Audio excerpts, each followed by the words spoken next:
Hola, ¿qué tal? Te doy la bienvenida al videoblog de Derecho Romano 2 y nos habíamos quedado con hablar de la segmentación histórica del derecho romano para situar qué es el derecho romano clásico, que nos provee de herramientas aún en pleno siglo XXI, precisamente para ser críticos con las normas jurídicas, para ser críticos frente al dogmático dispositivismo, para contar con herramientas para argumentar mejor, para contar con herramientas para hacer una práctica más eficaz, para contar con los medios para poder hacer una interpretación lo más lógica posible de la propia norma.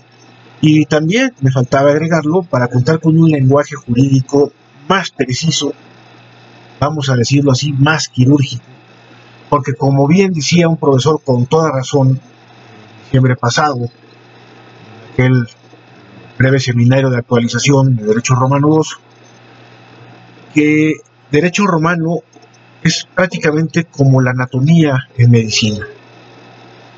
Y es que nosotros manejamos un lenguaje técnico muy preciso. Les he comentado que un servidor también ha estudiado filosofía, y bueno, también me formé como historiador del derecho y por lo tanto tengo las herramientas de lo que se conoce como historiografía. Al menos creo tenerlas aquí, si no, pues están estos libros para consultarlas. Pero vamos, lo cierto es que uno tiene que cambiar el chip cuando está razonando como jurista que cuando está razonando como historiador. Incluso el historiador del derecho tiene que hacerse de las herramientas del historiador y tratar de encontrar el diálogo interdisciplinario de tal suerte que no se limite a hacer cortar y pegar textos jurídicos del pasado. Que eso no era lo que se refería estrictamente a Dors, pero que sí fue la práctica muy común de muchos historiadores del derecho, haciendo de esta disciplina pues algo la mar de aburrida. Tomaba un libro que era una especie como de álbum de textos del pasado, y pues sí, a lo mejor para quienes vamos a consultar eso, pues prácticamente nos resulta un archivo, pero no se trata de eso, sino se trata de explicar, de hacer comprensibles esos textos jurídicos para la persona en la actualidad, para el estudioso del presente. Por lo tanto, pues la historia del derecho nos hace referencia siempre al derecho del pasado para comprenderlo. Ahora, sin caer en el anacronismo. Tenemos que ponernos en la piel del personaje del siglo XIII o del siglo XIV y no juzgarlo a la luz de los criterios del siglo XXI. Ahora, hay contenidos perennes que son los de carácter conceptual. Y esto es lo que nos aporta un Aristóteles que podemos citar en pleno siglo XXI, o algunas ideas de Platón en pleno siglo XXI, o incluso si quieren hasta ideas de Marx en este pleno momento, ¿no? El pensamiento puede tener eso, que no tiene fecha de caducidad, pero tendremos que ver siempre también el contexto en el que escribió Marx, el contexto en el que escribió o enseñó Aristóteles. Hay filósofos que son ágrafos, es decir, que no escribieron, como fue el caso de Sócrates. Aunque para Gustavo Bueno Sócrates era más bien un polemista, más que un filósofo en sentido estricto. Pero siempre es importante, repito, el contexto para poder comprender al autor, para poder comprender en este caso al pensador. Dicho esto, pues, ¿por qué se enfatiza por parte de Dors? No tanto que ahogarse en las 12 tablas, en las constituciones imperiales postjustinianeas o posteriores al año 230, todavía en el Imperio Romano de Occidente. Y en cambio, ¿por qué concentrarse en el derecho romano clásico? Nos dice Dors, el derecho romano ejemplar, el que llamamos de la época clásica, por la perfección singular de su estilo, coincide con el auge del poderío romano. El periodo del derecho romano clásico puede limitarse convencionalmente entre el 130 a.C. y el 230 después de Cristo. Aquí nos está diciendo de nuevo muchísimo en unos cuantos renglones, y vamos a hacer pues el desglose de esto. Cuando hablamos del derecho romano clásico, hablamos de un derecho que es ejemplar.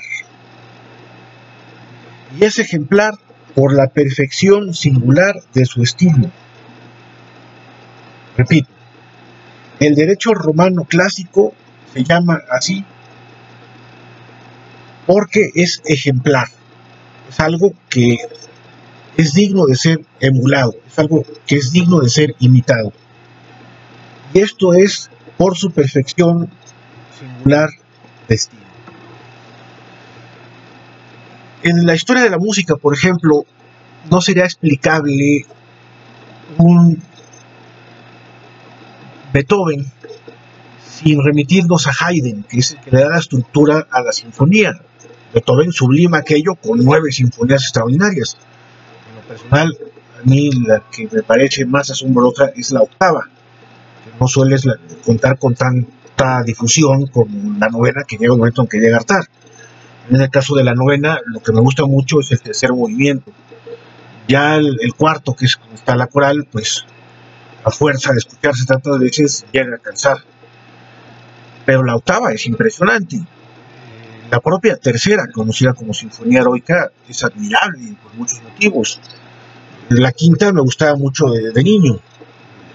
Ese inicio con 3 notas, sol, sol, sol, 4 notas, sol, sol, sol, mi, es admirable. Pero atrás estaba Haydn. Haydn fue maestro de muchos de los grandes clásicos. Y definitivamente, si la sinfonía es lo que es, que luego llegará con Bruckner, con Mahler, con Sibelius, en fin, pues es porque estuvo Haydn ahí. El propio Mozart se refería a Haydn como papá Haydn, tenía un gran cariño. Sin embargo, ni Haydn, ni Mozart, ni Beethoven hubieran logrado lo que lograron sin Bach. Y Bach no hubiera logrado las cosas sin Luis de Victoria y la polifonía, donde también destaca por ahí Palestrina. Entonces, hay una perfección de estilo que va marcando una serie de cánones o reglas para que el arte, en este caso la música, siga el derrotero correcto. Si hablamos de una música degenerada, no lo decimos en el sentido al que se refería Adolfo Hitler para descalificar a ciertos artistas en su época, sino hablamos de aquella que ha roto pues con tales cánones y que pues pierde la clase, pierde la condición de ser ejemplar, carece de estilo. No tengo nada contra el señor Maluma, pero Maluma no podría ser comparado con Haydn, ni mucho menos. Es más, actualmente pues sí tenemos una pobreza musical de escándalo. La música popular está muy lejos de la que se escuchaba en los 80s, o 70s o incluso 60s. No sé en qué momento, como diría Vargas Llosa, en conversaciones en la catedral, se jodió el Perú. Y hay un momento en que la música degenerada pues prevalece. Encontramos pues como actualmente hasta música contracultural, como fueron los punks de 70s y 80s, actualmente pues lo serán los raperos. La gente que le gusta eso, bueno, le falta educación musical, hay que educar el oído. Pero vamos, es que hay poca ejemplaridad. Lo que ha ejemplarizado para Shakira es algo que ella ha plagiado, que eran himnos, por ejemplo, de Camerún muy importantes, reivindicando la libertad de los esclavos o de ciertas tribus, en el caso de Zimbabue. Y está infeliz, pues ha hecho millonaria a costa de ello. Y aún así, pues el Waka Waka tampoco es que estemos hablando, repito, de la Sinfonía London de Haydn, ¿no? Vamos, ni de broma habría que hacer la comparación. La perfección singular de estilo implica, como todo arte, que existe una metodología, que existe una manera de trabajar, que existe una manera de hacer las cosas, que repito, obedece a ciertos cánones que en este caso serían lógicos, una forma de razonar, que luego ya retomaremos. Por lo pronto, nos dice lo siguiente Álvaro Dors respecto a la división histórica del derecho. Tenemos pues que el derecho clásico está entre el año 130 a.C. al 230 de nuestra era. Por lo tanto, el derecho anterior es la época arcaica, de lo cual solo nos interesa aquello que se conserva en la época clásica, y evidentemente después del 230 está la etapa posclásica. Vuelvo a tomar textualmente a don Álvaro, que nos dice lo siguiente.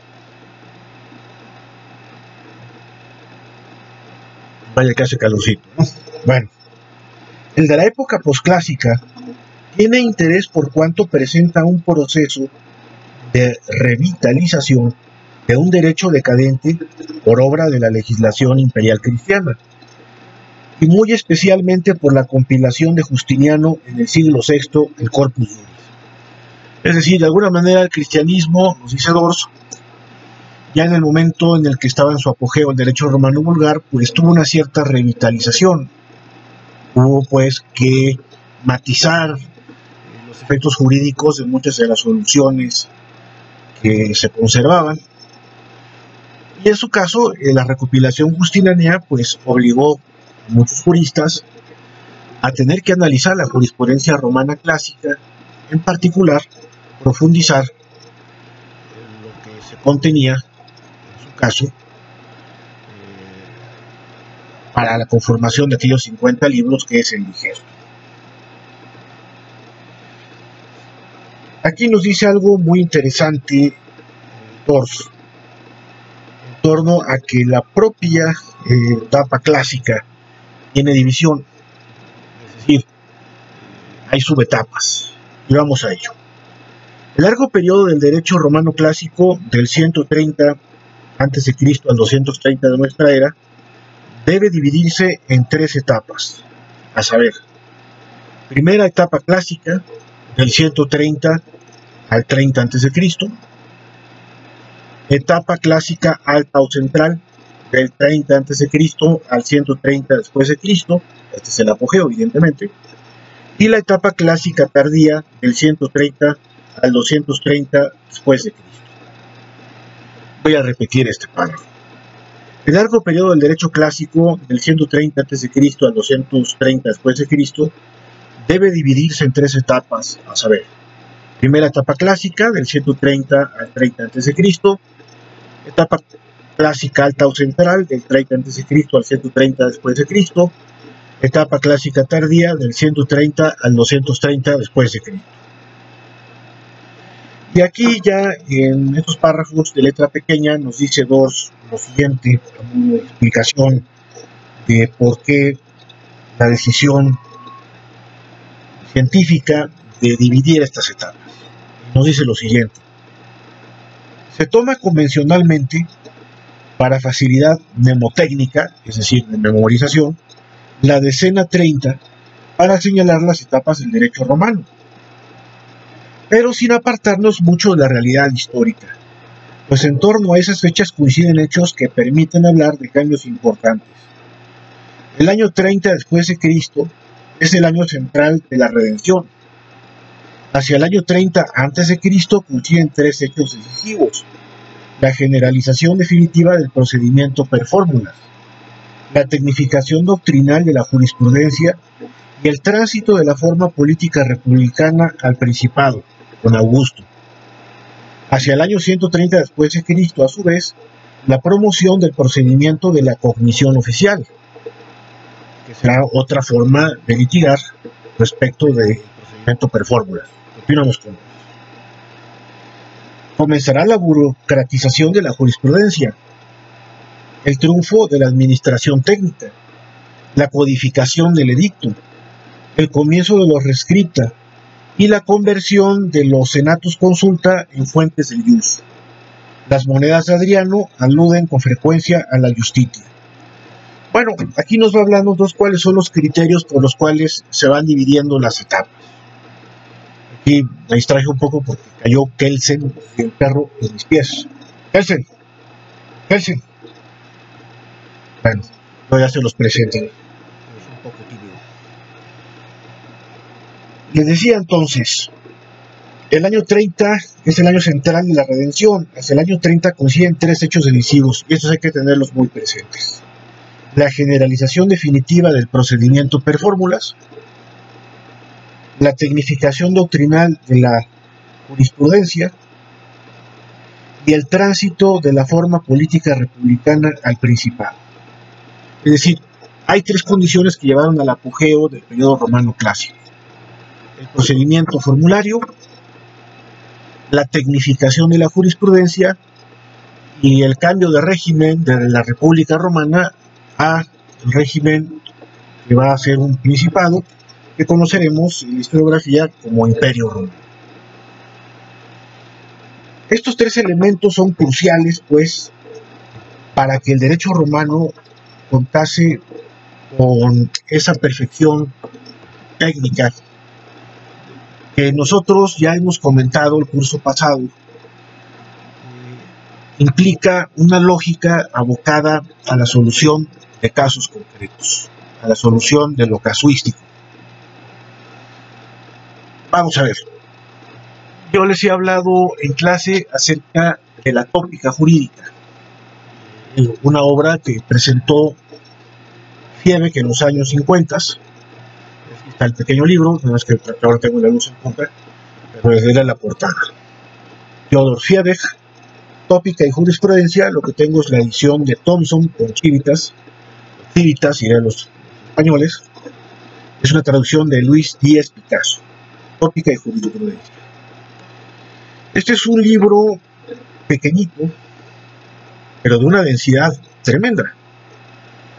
Un libro que yo digo que hoy en día que la universidad se desgasta tanto, no hablo de la Universidad Nacional, sino hablo de la Universidad de Yedere.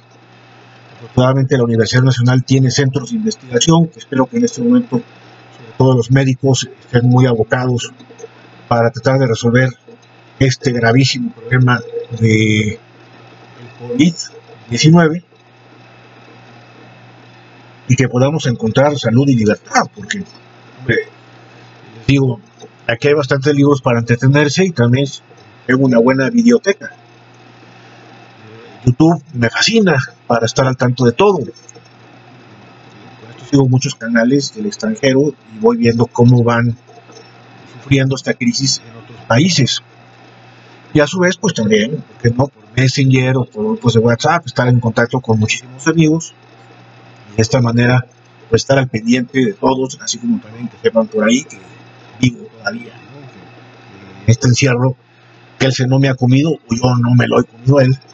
Cuando, bueno, ahorita vino Osmiar, ya se fue. Les dije, es un poco tímido.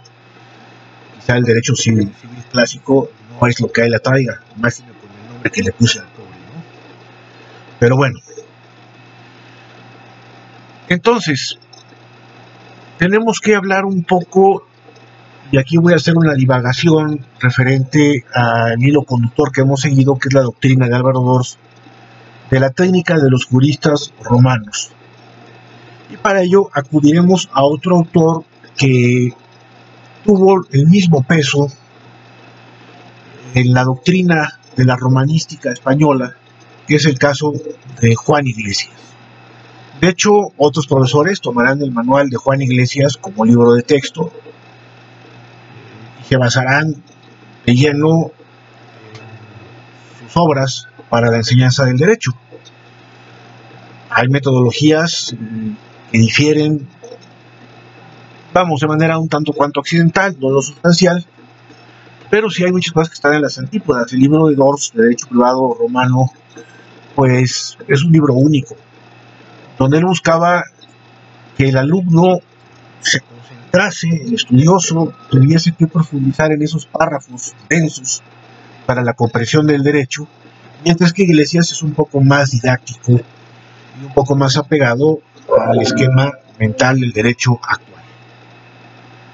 Bueno, con esto continuaremos en el siguiente video. Vamos entonces a acercarnos al pensamiento de Juan Iglesias rápidamente.